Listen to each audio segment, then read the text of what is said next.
Arestado ang dalawang individual sa ikinasang police response operation ng mga tauhan ng Police Station 6 noong Mayo 27 taong kasalukuyan, bandang alas 8 ng umaga sa bakanting lote sa likod ng H&L Hardware, Barangay Bula, General Santos City, dahil sa paglabag sa Section 13 at 14 Article 2 ng Republic Act 9165 o ang Comprehensive Dangerous Drugs Act of 2002.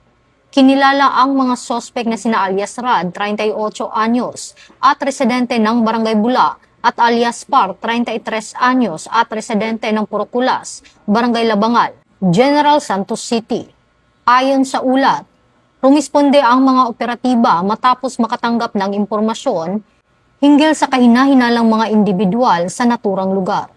Nang datnan ng pulisya ang pinangyarihan, naaktuhan umano ang mga sospek na gumagamit ng aluminum foil at improvised lighter na may usok na hinihit-hit, dahilan upang agad silang arestuhin.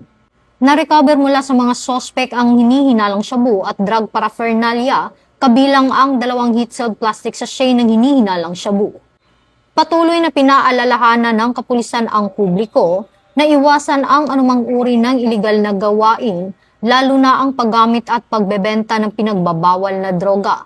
Hinihikayat ang lahat na maging mapagmatsyag sa kanilang kapaligiran at agad i-report sa mga otoridad ang anumang kahina-hinalang aktibidad upang maiwasan ang pagkalat ng iligal na droga sa komunidad.